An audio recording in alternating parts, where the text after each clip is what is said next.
Hello friends, acquaintances, and enemies of all ages. My name is CombatByrd, and for today's Year of Kirby video, we are once again jumping forward a console. In fact, not only does this game jump forward a console, oh no, this is the first Kirby game to be released on a home console since Kirby 64. There's over a 10-year gap between the release of those two games.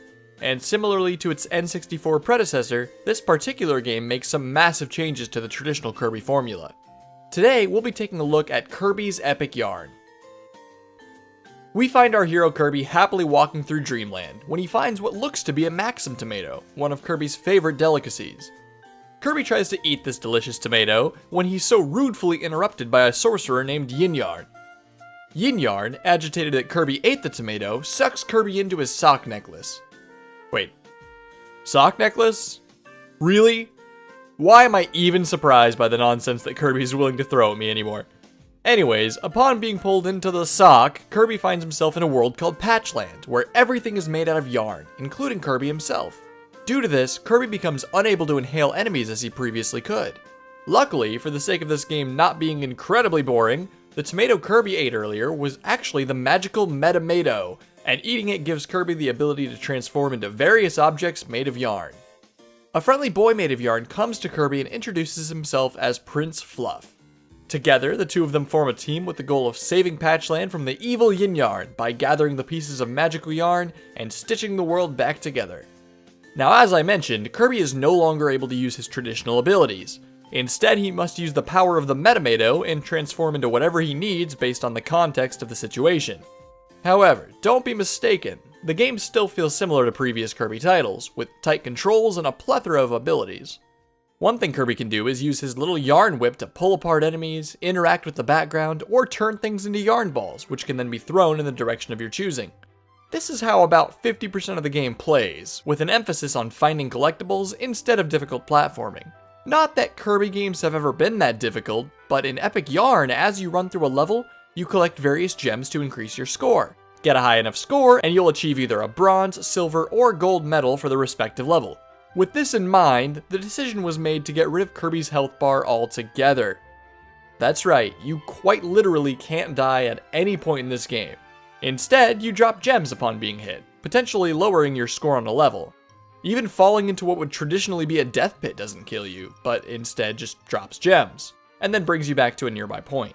This lack of risk isn't an enormous deal, but in a game where everything is made out of yarn and the story is read to you as if it was from a storybook, this does make the game feel a bit more kiddie. Even the more well-hidden collectibles aren't exactly difficult to find. So when playing Epic Yarn, just bear in mind that you're really playing to have a nice little adventure with no pressure, no risk, and no difficulty. I'd almost compare the experience to that of Animal Crossing or Harvest Moon. Just a nice way to relax. Alright, enough of that tangent. As I said earlier, the platforming only makes up around 50% of the gameplay. The other 50% is just as fun and helps keep the Kirby charm we've come to know and love, while still adding a nice twist to it. During quite a few levels, you'll get what is called the Metamortex, and it allows Kirby to transform. There's a huge variety of these transformations, and each one changes how you play a level drastically. You have the Digger, the Dolphin, the Fire Engine, and many others. These are all very fun to mess around with, and it was always so exciting to get a new one. Another thing I should mention is how Patchland actually works. It's similar to some of the earlier Kirby games where instead of a traditional level select, you have a bunch of mini hub worlds that have a variety of levels you unlock around it. And upon collecting enough gems, you'll even unlock bonus levels.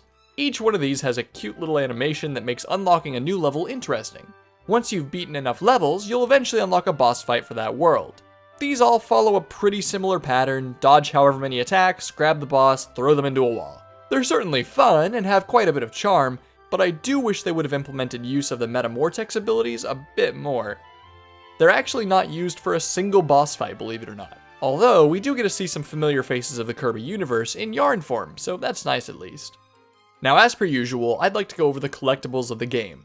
You can of course get the completion medals of each world, but each level also has 3 collectible pieces of patch furniture. All of these can be used to decorate Kirby's apartment that he was given access to, which makes the collectibles have a tangible use other than looking at, something that I think a lot of games sorely lack. However, while I do love this edition, it's also just about the only thing you can use the collectibles for. There's no change in color palettes, no extra abilities, nothing like that.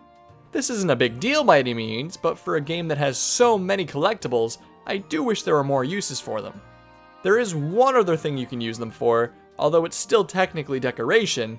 You can get other tenants to move into the unit right next to Kirby's, and this is where Epic Yarn's sub-games lie. Put the right furniture in, and you'll have a new sub-game. These sub-games, however, once again take a pretty drastic turn from those of the previous Kirby games. For the better and for the worse.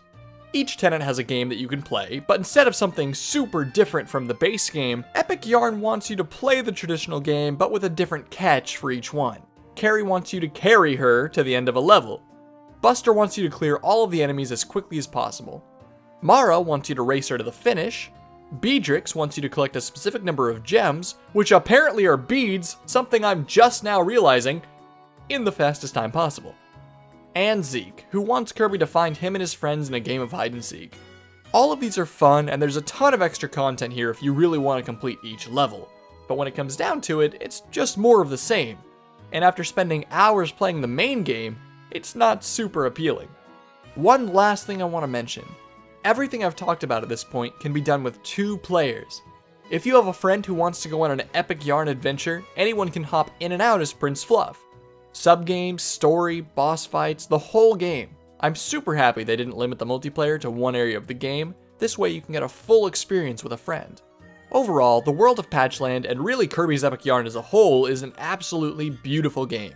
And I didn't have a single moment where its charm wore off or felt like a gimmick. It's an easy game, even by Kirby standards, but if you're playing Kirby games for their difficulty, you're probably in the wrong market anyways. I totally recommend at least trying it out, and if you're a fan of any of the other Kirby games, this one won't let you down. Alright everyone, that is it for this week's Year of Kirby video. I hope you all enjoyed it, and as always, have a wonderful rest of your day.